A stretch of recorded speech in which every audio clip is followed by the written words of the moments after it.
Salut, je vais un peu expliquer ce qu'il faut comprendre de manière générale concernant le cours de comptabilité que j'ai fait euh, dans le cadre de ma formation en gestion des entreprises.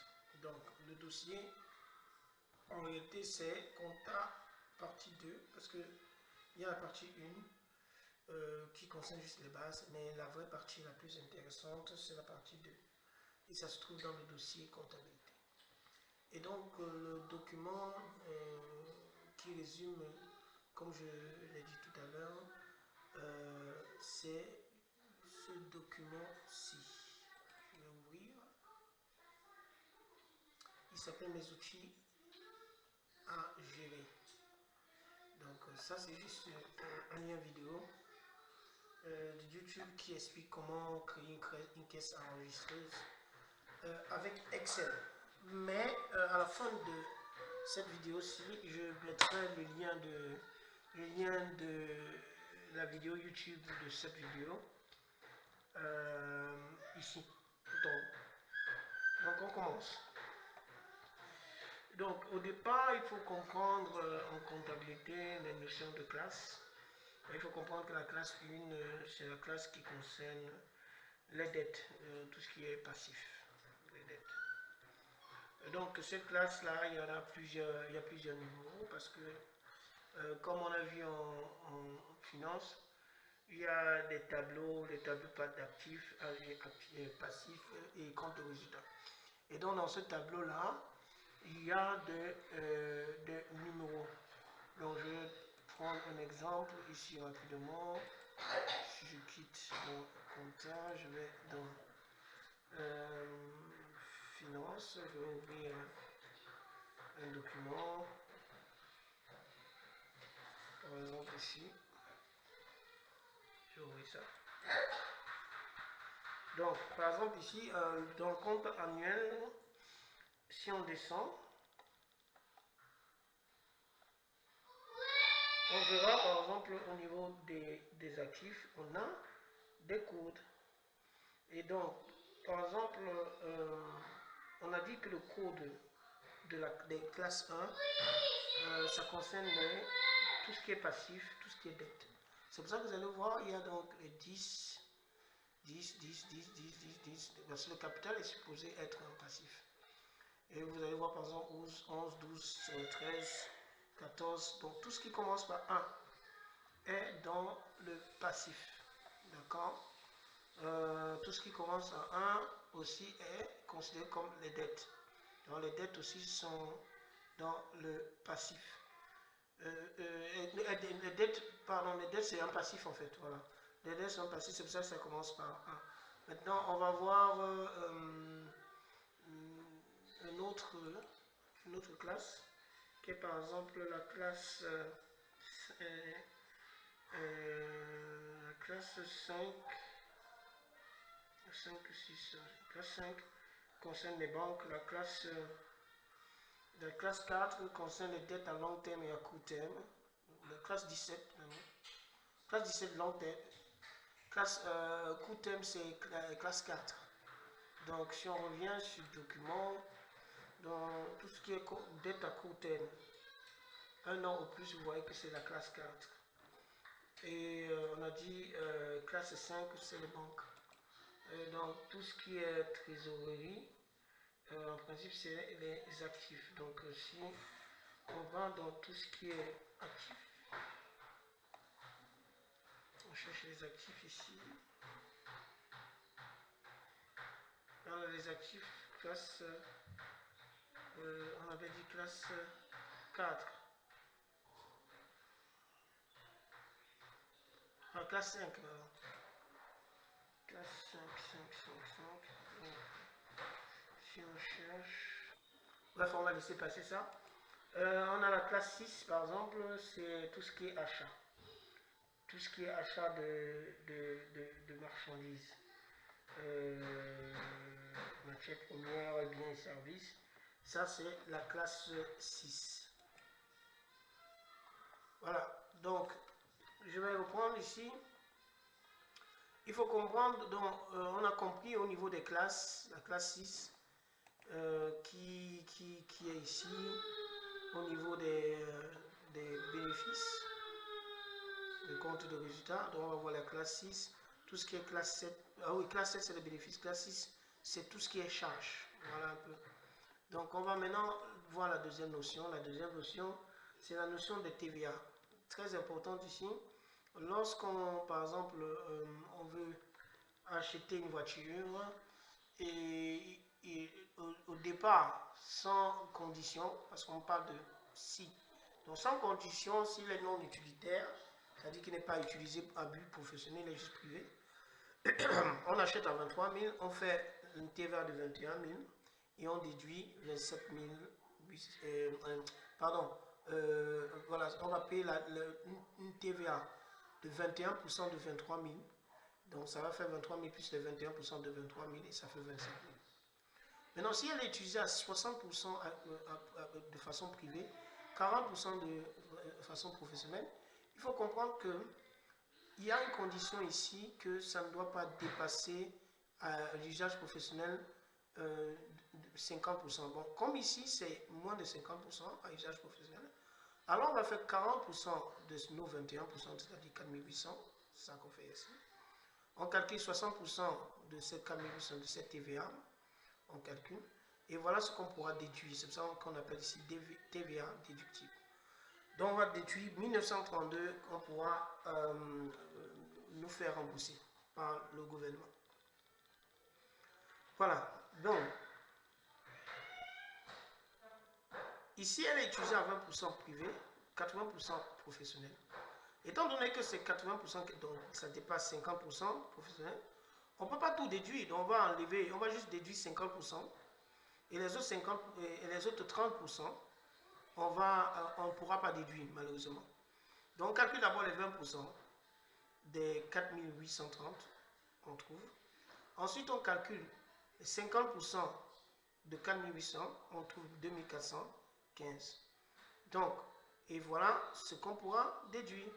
Donc on ne pourra déduire que 2415 qui est 50% de nos 21% de TVA. Ensuite, on demande quelle est la TVA professionnelle non déductible. Forcément, c'est 30%. Si on a vu 80%, donc 50% on déduit. 30% qui reste, qui est 80 moins 50, c'est ce 30% là qu'on ne pourra pas déduire. Donc, on va donc faire la TVA globale fois 30% et c'est 1449 qu'on ne pourra pas déduire sur les 4830. Voilà, donc, du coup,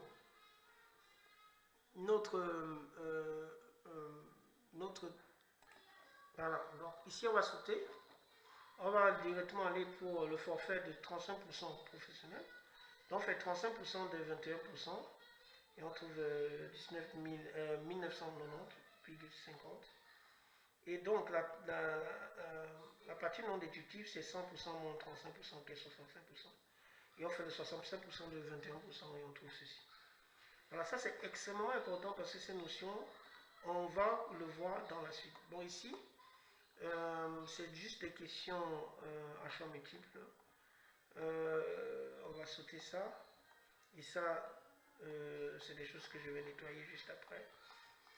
Voilà, après ça, il faut voir la notion donc, la notion de gestion des factures. Donc ici, on a ce qu'on appelle les facturiers des entrées. Donc, les entrées, c'est tout ce qui est... Parce que quand on achète des choses, des marchandises entrent. Quand on achète chez un fournisseur, quand on achète chez des gens, ça entre. Donc ici, par exemple, vous allez remarquer, quand c'est des facturiers d'entrée, c'est tout ce qui est facture et généralement, vous qui achetez, votre nom est souvent ici au milieu, et la personne chez qui vous avez acheté, c'est au coin. Donc ici, on a acheté chez Bruges, là on a acheté chez Lenovo, là on a acheté chez Texaco. Donc vous êtes ici. Voilà. Et généralement, dans les cours de comptabilité, il faut faire attention au calcul ici. Il faut faire attention que votre facture met bien le numéro de TVA, indique bien la TVA de vous, la TVA de vous et la TVA de celui qui vous fournit. Il doit avoir aussi le numéro de facture, c'est important, parce que sinon la facture n'est pas considérée comme une bonne facture, une facture formelle. Il doit avoir la date, il doit avoir toute la TVA comprise, il faut avoir la TVA calculée et aussi le hors TVA.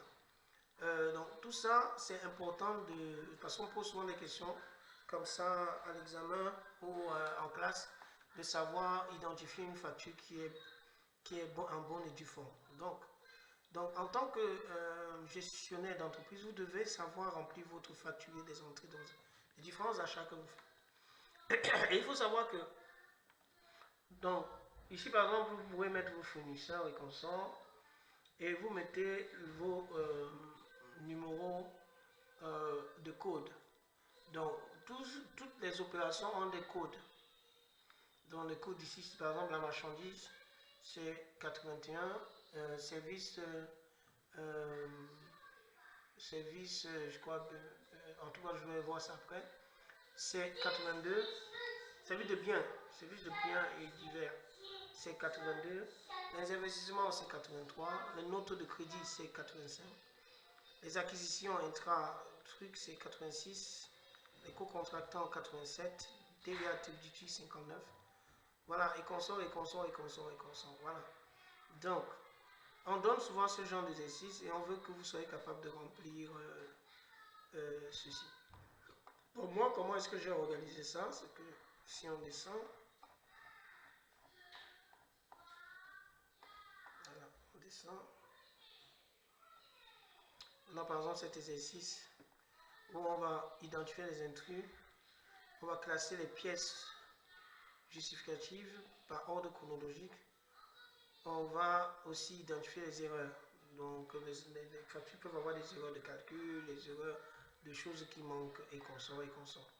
Donc on a dans nos différentes factures et on va utiliser toutes ces pièces justificatives et les mettre dans un facturier d'entrée. Donc moi par exemple je fais un truc comme ça. Donc à chaque fois il y avait l'énoncé et en bas je mets la réponse. Et en bas, je mets une précision au niveau des pages. Donc, on a la page de cours. Donc, si je reviens dans le cours de comptabilité, je vais dans la comptabilité partie 2. Donc, dans ce cours-ci, pour faciliter la lecture ici, je vais par exemple faire ceci. Je reviens sur YouTube. Je dis, ok, ici on a rempli la facture D1 et je dis ici que la facture D1 se trouve dans la page 33 du cours. Et aussi on a vu que ce n'est pas, c'est un intrus ici, je dis c'est un intrus. C'est un intrus, la date c'est le 23 mars et la raison c'est parce que c'est un dévis. Donc on va donc aller regarder 53, on va pouvoir la page 53. On va rouvrir.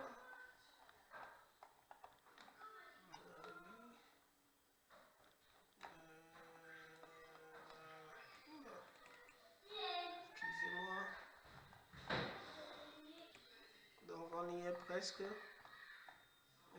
On a dit 53. Donc vous allez dans le document, vous cherchez la page 53 et vous revenez. Et donc il s'agit de hyperfait à la page, non 33, oh désolé, 33. Voilà, donc à la page 33 ici, voilà, on a trouvé hyperfait. Et on regarde, on voit que c'est un dévis ici. C'est un dévis, donc c'est un intrus, vous ne mettez pas le dévis dans votre facturier. Donc c'est une erreur de le mettre parmi les documents à contrôler ou à classer. Voilà. Donc, et ici dans le cours, on veut que vous classez et vous mettez les numéros, vous allez dire D1, oh non, ça c'était D1, D2, mais ici on classe, on va dire puisque c'est un dévis, on ne le classe pas. Là, le prochain, il est dans la page 34, on va le classer, on va l'appeler A11. A11. Voilà, lui, c'est une facture et on voit que c'est une facture d'achat. Donc, On veut que tu identifies, est-ce que c'est une facture d'achat, est-ce une facture de vente ou c'est une note de crédit. Voilà. Donc ici, c'est les ordres de classement. Donc, vous revenez à la page 34, on recherche CCV. Page 34, CCV. Page 34, CCV. Voilà CCV. Donc, le fournisseur est CCV. On a acheté. Nous sommes l'entreprise Maison Graine. Vous voyez partout là, ce sera Maison Graine, Maison Graine, Maison Graine, Maison Graine, Maison Graine. Voilà. Donc, nous, on achète CCV. Et c'est une facture de quoi? C'est une facture d'achat. Donc, on a acheté. Parce que si c'est la vente, Maison Graine ne sera pas ici, sera au coin. Et quand tu vends, tu es comme le fournisseur. Et quand tu achètes, c'est le fournisseur qui va au coin. Donc, du coup, c'est une facture d'achat parce qu'il achète à un fournisseur. Et c'est une facture normale parce qu'on a toutes les informations. On a les informations, numéro de TVA du client, niveau de TVA du fournisseur. On a notre niveau de TVA quelque part sûrement. Et consomme, BE, voilà, BE, tout ça. Donc on a toutes les informations de facture. Les calculs sont corrects. Et consomme, voilà. Donc c'est une facture normale. On va prendre quel cas par exemple? On a le cas de la page 35. Page 35, vente à Madame Tillman. On voit c'est une erreur, on va voir un peu à quoi ça ressemble. 35. Tillman. Ça non? On a dit page 35. Le 3 mai. Une facture du 3 mai.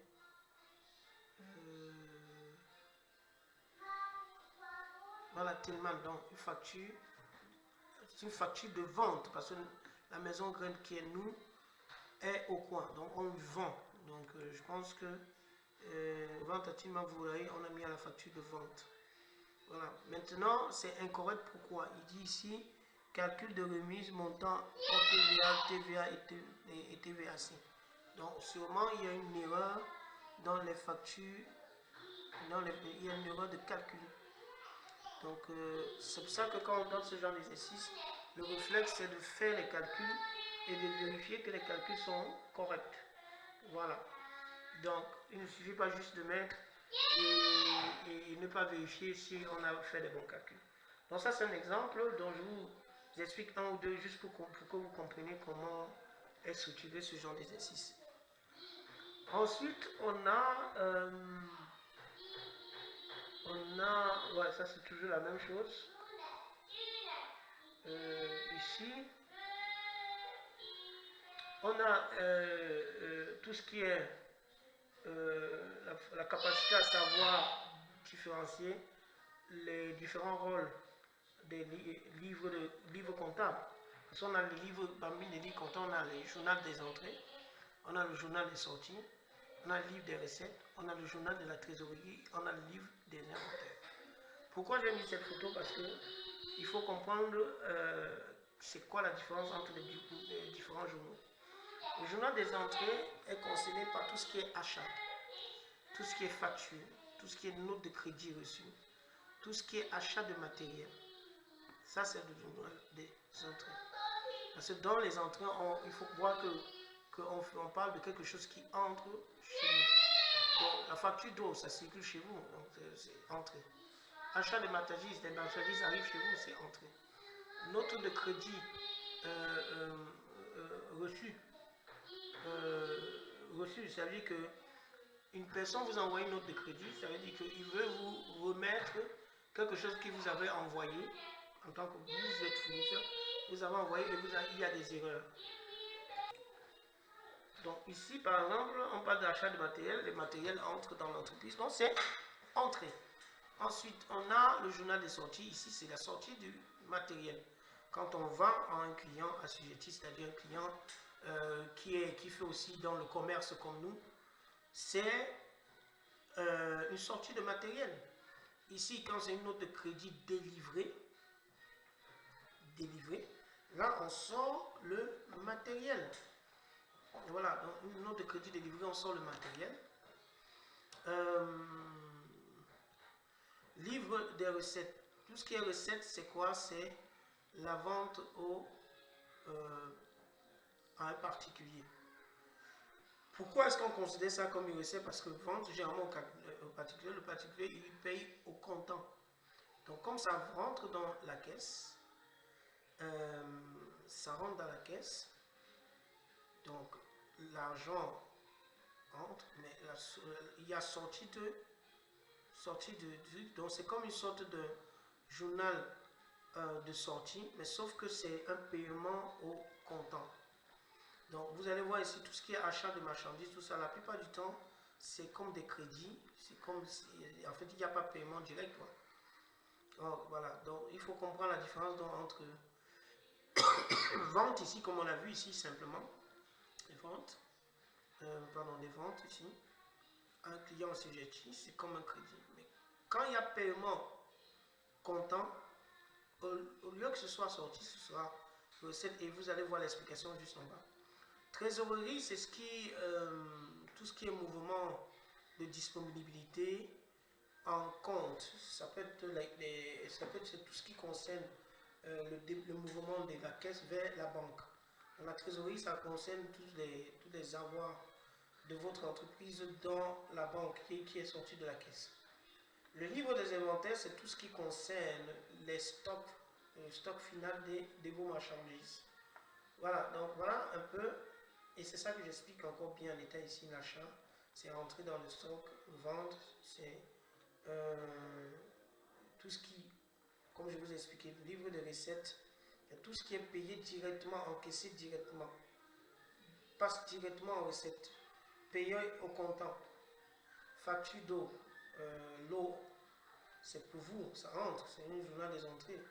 Voilà, donc tout ce que je vous ai expliqué là, c'est ce qui est expliqué ici. Voilà comment il faut comprendre ce cours-ci. Voilà les éléments importants. Ça, c'est les choses que je vais enlever après. Ensuite, on va voir une autre notion. Une autre notion.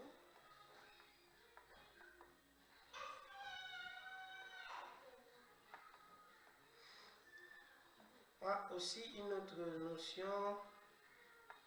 Et ça, j'ai résumé ça ici. Voilà, donc, ici, c'est une facture. Donc, vous vous rappelez, on a eu une notion comme ça au tout début. Donc, 40% est considéré comme professionnel. Donc, c'est une facture de nous ici, c'est Cocon Décor. On est fourni en gaz, je crois en gaz, un truc comme ça, par chauffage Lebrun. Ok, donc mais 40% est utilisé pour le professionnel et 60% pour l'entreprise même privée. Donc comment est-ce qu'on fait le calcul? On va calculer 40% de 740 en TVA. On fait la TVA, 21% de 740. On fait 40% de cela, on calcule. Donc, voilà ce qu'on peut déduire. Donc, on va déduire dans le hors taxe, hors TVA, on va pouvoir déduire 296. On va pouvoir déduire dans la TVA 62%, 62 euros. Ensuite, ce qui n'est pas déductible, c'est 60%. Et on calcule 60% de tout ce qui est compris. Donc 60% et on voit que voilà le montant en réalité qui ne sera pas déductible. Et voilà les montants qui seront remboursés. Donc on va gagner 296 euros plus 62 euros qui vont retourner venant du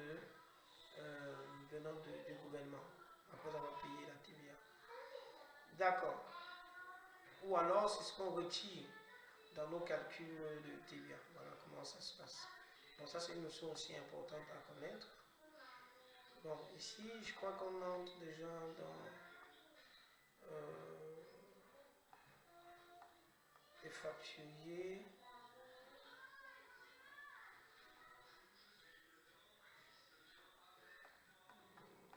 ce que c'est.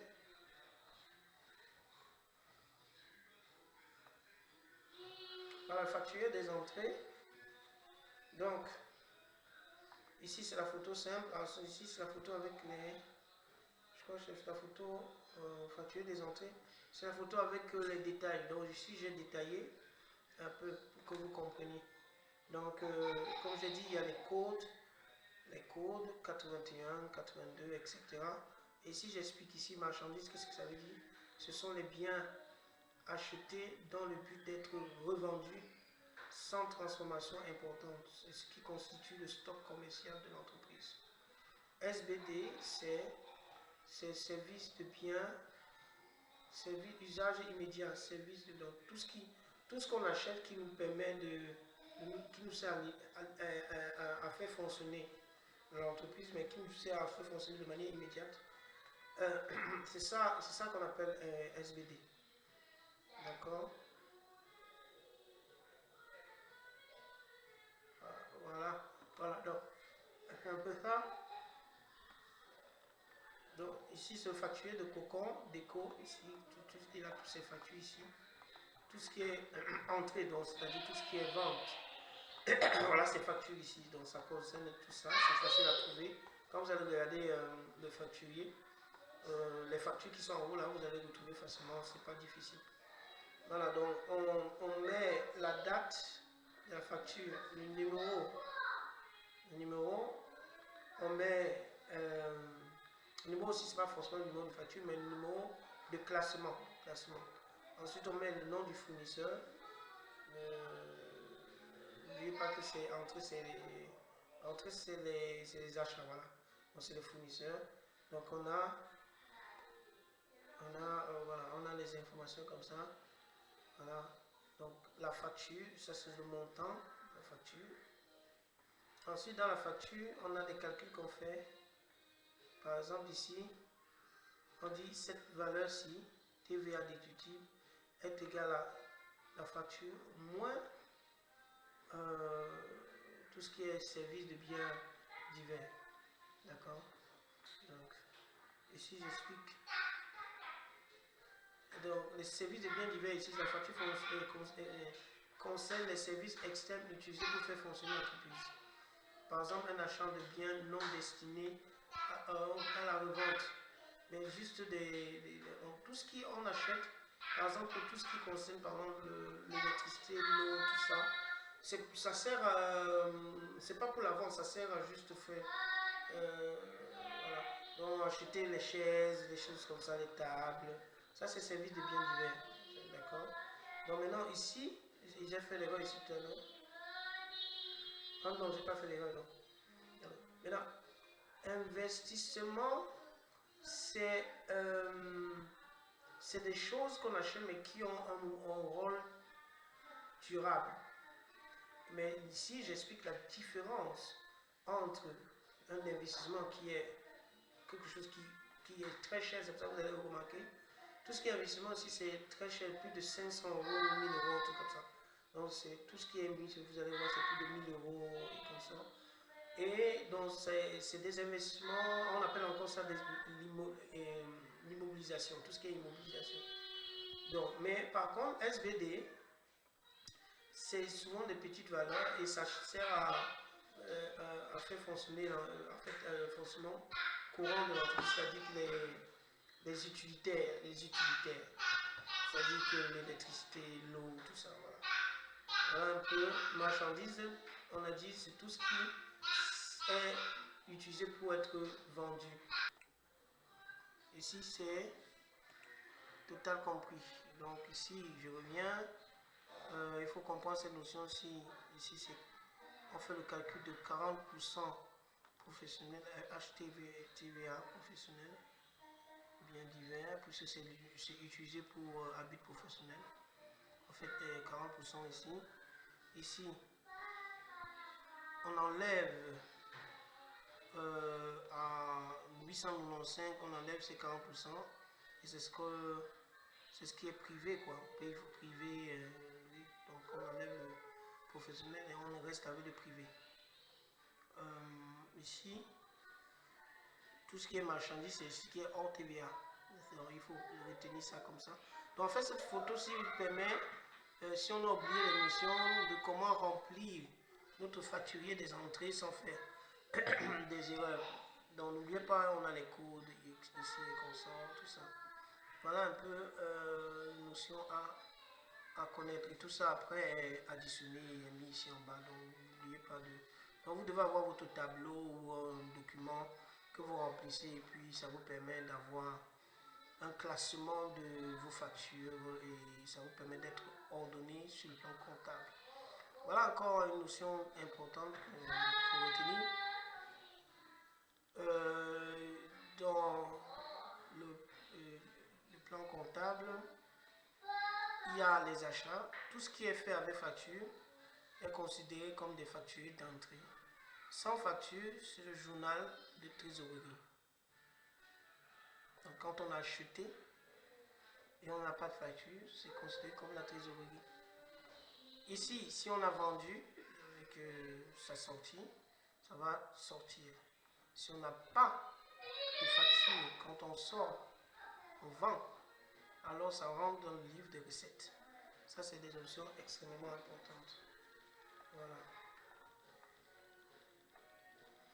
Ici, donc, on a dit le livre de recettes, on a dit quoi? Le livre de recettes, c'est quand on vend, mais sans facture. Donc, on met ça, si on a vendu à quelqu'un et on n'a pas de facture, on ne lui a pas fait une facture. Et souvent, c'est souvent ce genre de commerce qu'on voit par exemple au Cameroun. On doit avoir un livre de recettes, puisque souvent ils vendent sans facture. Et on va mettre les informations, vente au niveau du comptoir, on met montant TVA compris. Donc on enlève la TVA, 21%. Donc quand on enlève la TVA de 21%, il reste 800. Notre TVA même c'est 168. Voilà, donc hors TVA ici signifie le montant quand on a enlevé la TVA. Notre montant total quand on a enlevé la TVA. Voilà, donc voilà un peu ce qu'il faut comprendre ici sur les recettes, c'est-à-dire que les ventes sont facturées. Voilà, donc ensuite, on va maintenant les facturiers de sortie. On venait de voir le facturier d'entrée et on a aussi vu les recettes. Maintenant, on va voir les facturiers de sortie. Dans les facturiers de sortie, c'est notre entreprise, puisque la sortie, ça dit qu'on vend. Notre facturier, nous qui vendons, on est comme les fournisseurs dans nos coins. Et notre client à qui on a vendu est aussi au. Voilà, donc les différentes factures. Et dans ces factures, on remarque qu'on a le montant, en fait, le pourcentage de TVA qui est mentionné, parce que ce n'est pas tout le temps que c'est à 21%. Il y a parfois ça à 0%. On fait les calculs, 21% si on fait les calculs. Voilà les notions qu'il faut être sur lesquelles il faut être. Non. En fait, donc, quand vous avez vendu, donc, que vous avez vendu avec facture, vous devez avoir tout ça qui est mentionné, vos clients à qui vous avez vendu. Vous devez classer selon le numéro, vous devez classer aussi selon les dates. Vous voyez, c'est par ordre chronologique de date. Ensuite, vous mettez les montants de vos factures. Logo, mais ici est précisé, je crois. Non, mais c'est facile. C'est pour ça que je n'ai pas fait une photo avec précision, parce que déjà que ce n'est pas beaucoup de factures que vous avez vu, vous verrez ici en haut. Dans les factures ici, tous ces dans les factures là, c'est ça que je reflète ici. Donc on met dans tout ce qui est livraison intra facture GECO, c'est livraison intra, donc facture déco. Déco. Elle est aussi. Ah, c'est GECO plutôt. Donc c'est une facture intra. Donc, ça concerne les chaises, les tables, tout ça, c'est des factures. Voilà, donc voilà. Donc livraison intra. Donc attends. Liste 2215. D'accord.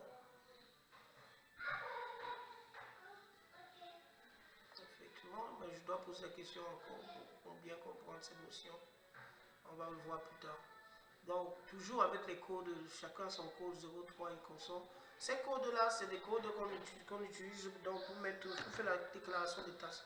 Il ne faut pas être stupide parce que ça, c'est des codes qui permettent de faire des calculs et de remplir notre livret de déclaration des taxes. Donc, parce que le livret facilite les calculs en nous donnant des formules. Et bon, vous allez voir par exemple un endroit où on dit qu'il faut faire 0,0 plus 0,1 plus 0,2.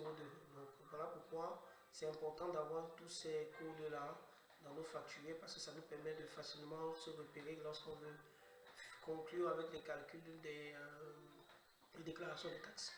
Voilà, donc voilà un peu, on a l'échéance, comme vous voyez, il y a une note de crédit, vous mettez au bon endroit à chaque fois, et consort, et consort, et consort. Voilà un peu, et puis vous faites le total en bas. Voilà. Donc ici par exemple, maintenant on va regarder la déclaration de la TVA. Donc, tout ce qui est TVA payé et reçu sur les achats. Voilà, donc on a par exemple aussi un exemple.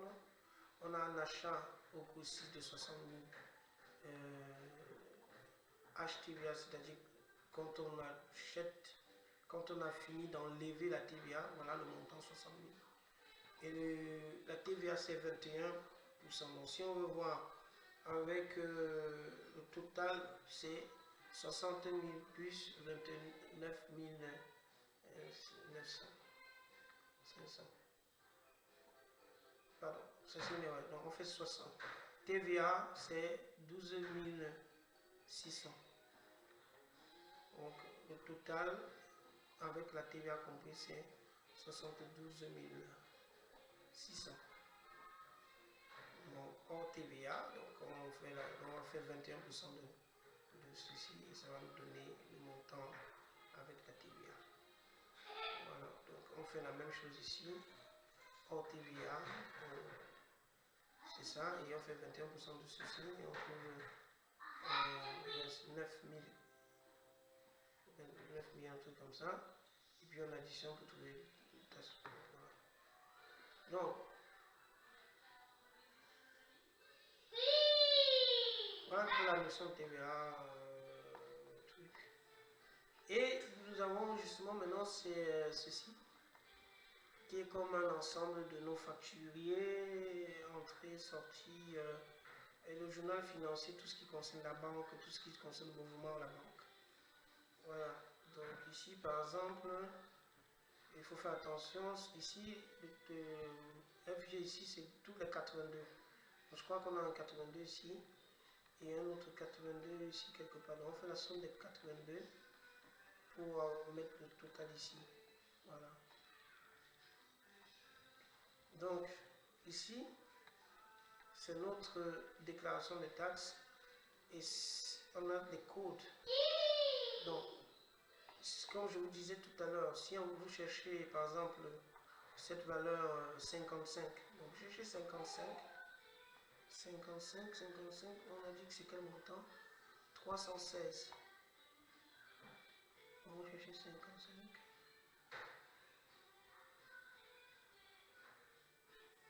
Voilà, 316. Donc vous prenez dans votre facture des entrées, c'est-à-dire des achats. Vous mettez ici. Alors vous mettez ici. Il vous dit, vous mettez, et c'est tout. Donc chaque fois que vous regardez vos codes, vous mettez. Regardez vos codes, mettez. Vous faites attention à tout ce qui dit. Total des grilles, 54, 55, 56, vous faites le total et puis vous mettez ici. Voilà comment vous remplissez vos trucs en tenant compte des codes, en lisant très bien ici et en mettant à chaque fois en fonction du code 81, 82 qui sort de vos factures. Voilà comment ça se passe, c'est pas compliqué. Et vous mettez la date et puis vous signez. Voilà, et voilà comment ça se passe. Personne physique ou bien entreprise, vous mettez, si c'est une question physique, si c'est une entreprise, vous mettez votre numéro TVA. Voilà. Ensuite, on voit les immobilisations, c'est aussi une notion importante. Maintenant, les immobilisations, il faut faire attention. il y a des lois. Donc on dit quand c'est 5 ans, on prélève 30%. On fait un taux de 30%. Quand c'est 3 ans, on fait un taux de 33%. Donc c'est un consort et un consort et consort.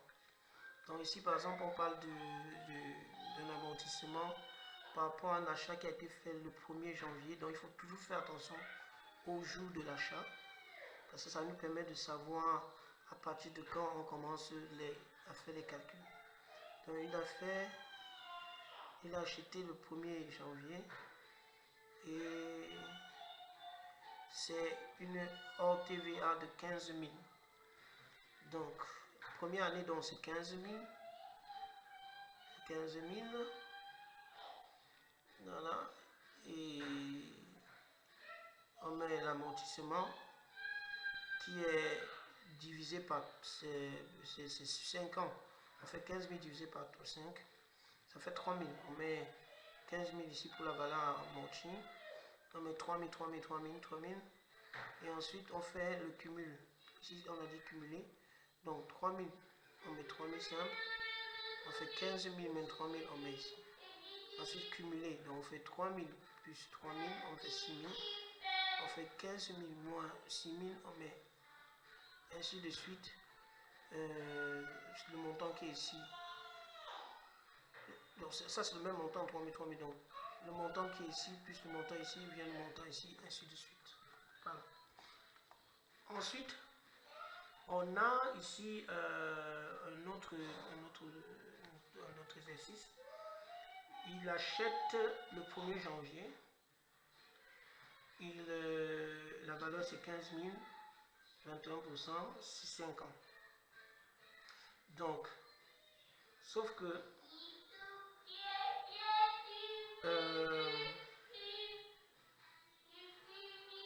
5 ans. Donc ici, il faut faire attention.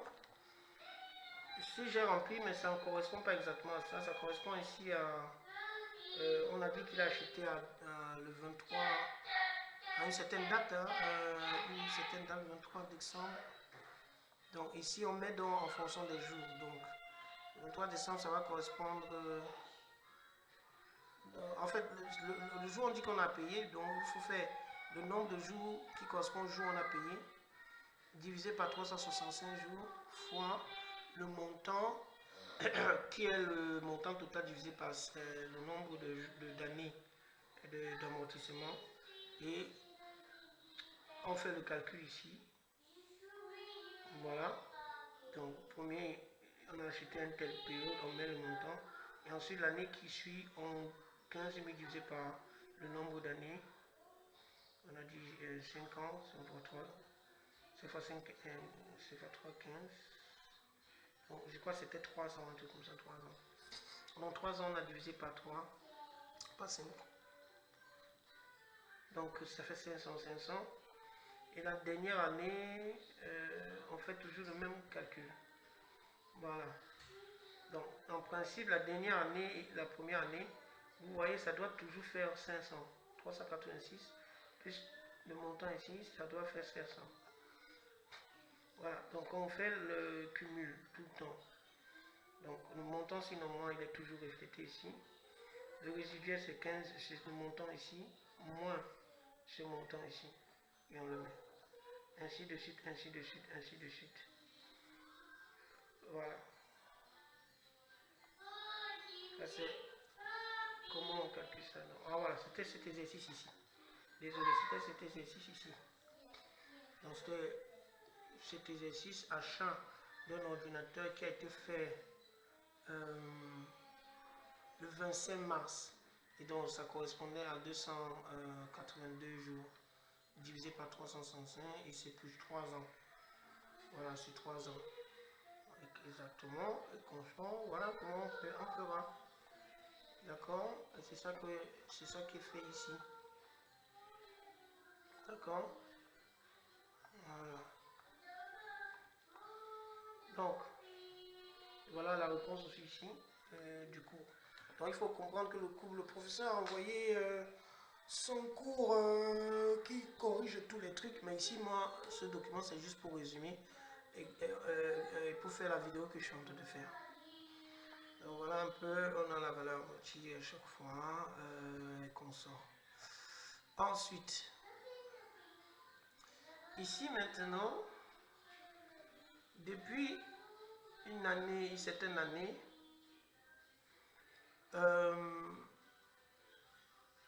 les lois ont changé.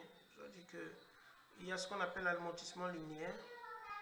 Donc, la valeur amortie, ça doit être toujours 31 000. Alors qu'avant, ici on a mis valeur amortie, on avait divisé par le nombre.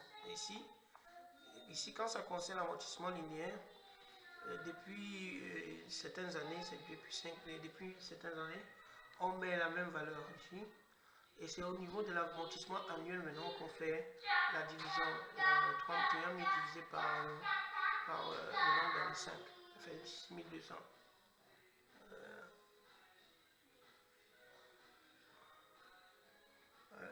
Quand c'est 6, 5, amorti en 5 ans. Donc, mais ça va de 1 à 6.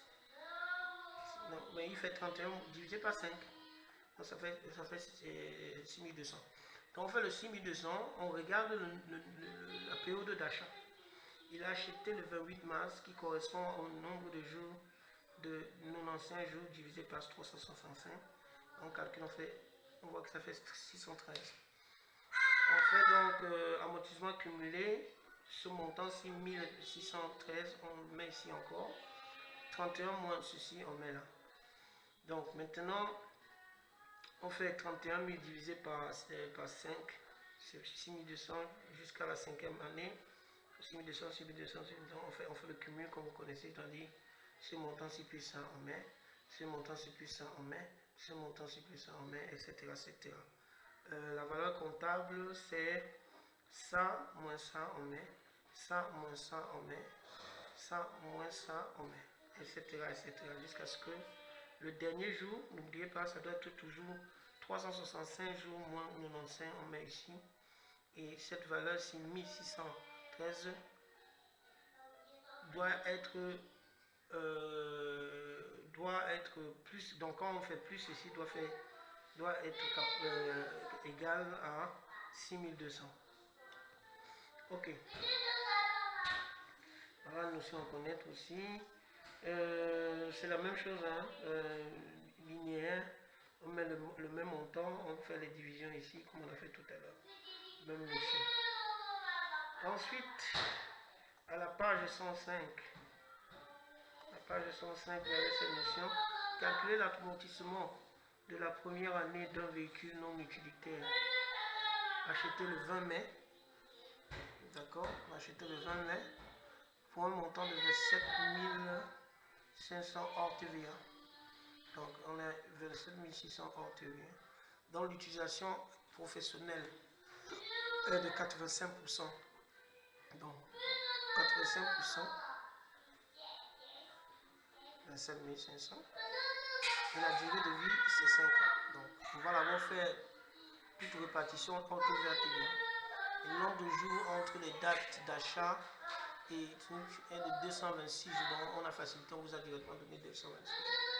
Ok, on fait d'abord la répartition au niveau des TVA. HTVA, TVA. On fait HTVA, c'est 27%. La TVA, on calcule la TVA, donc on fait 21% de 27 600. Ça fait 5 796. Maintenant, rappelez-vous, comme on avait dit, lorsque le montant, on ne prend pas les 50%, on ne prélève que, on ne déduit que 50%. Donc, on va déduire seulement 50% de ces 5900 consorts, et ça va faire 2898, donc la moitié. Ce qui est privé sera donc 15%, et ce qui est non déductible, c'est 35%, professionnel, qui sera 2028.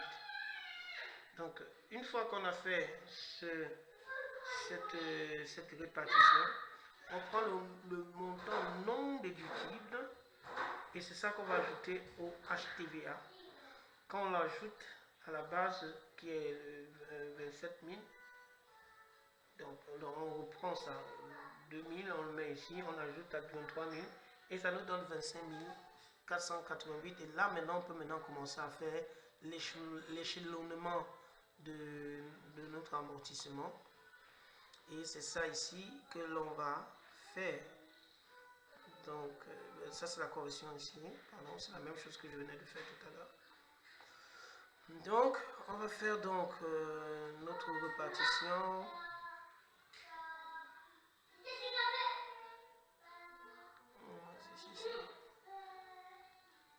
Voilà. Ici donc, voici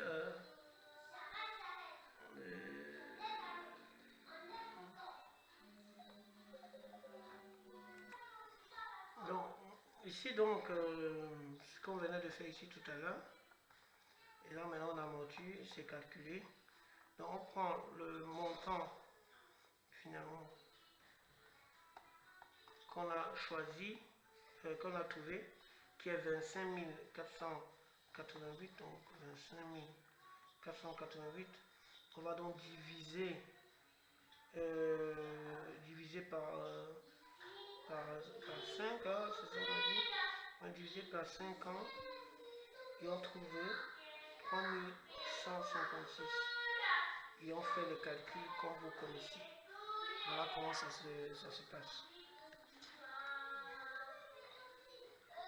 Donc, ensuite, on a la notion de stock.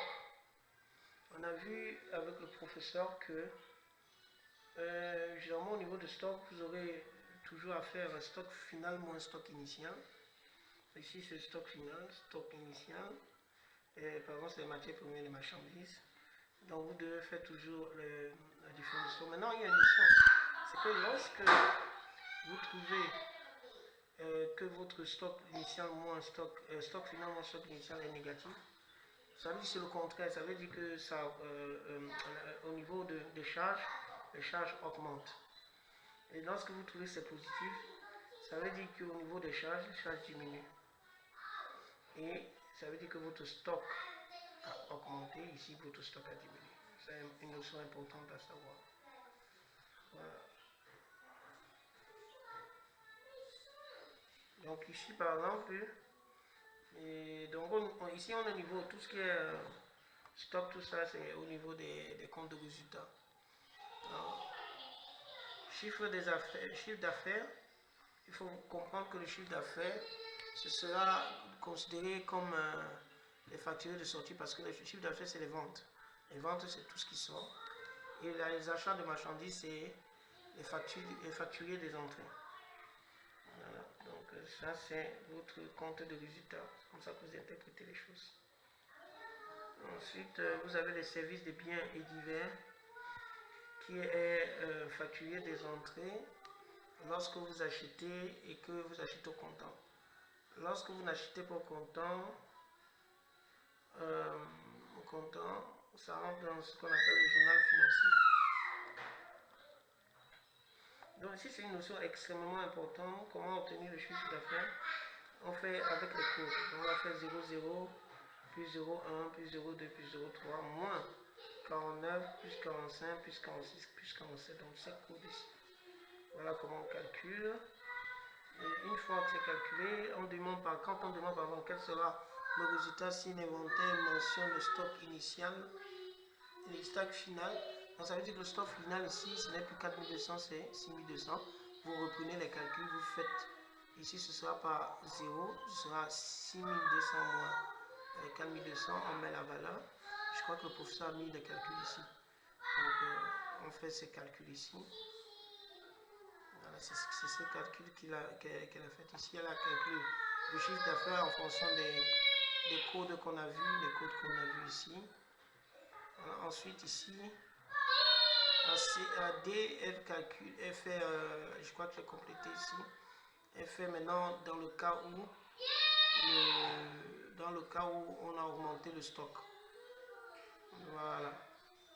Donc voilà les calculs. Ce qu'il faut comprendre ici. Donc, le cash flow, c'est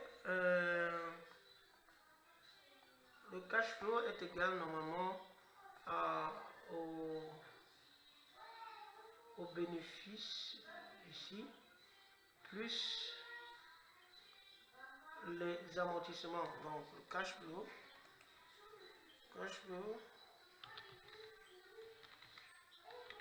égale au bénéfice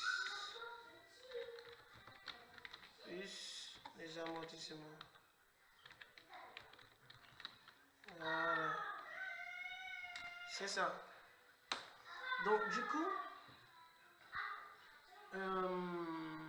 c'est important à connaître. Et c'est tout simplement ça, hein, c'est ce que vous trouvez ici, plus vos amortissements.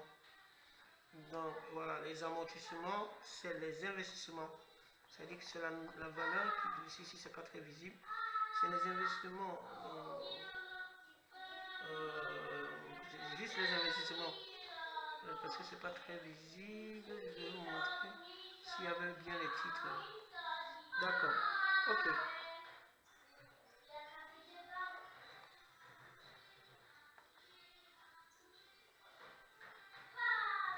Voilà, donc ensuite ici on a, et ce que j'expliquais que le 82 c'est A plus B, donc le 82 d'ici plus le 82 d'ici. Et ça c'est ce qu'il faut comprendre ici.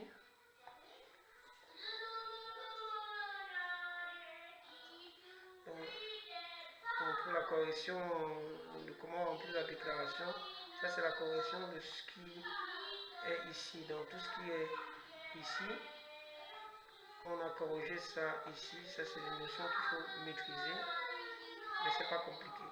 Donc comme on a dit, c'est juste de faire attention au code et de faire attention à tout ce qu'on met ici et tout ce qu'on met comme libellé ici. Et c'est tout. Je vous remercie. 56 minutes de vidéo. C'est beaucoup, mais c'est complet pour comprendre un peu généralement tout ce qu'il faut connaître sur la comptabilité. Je vous remercie.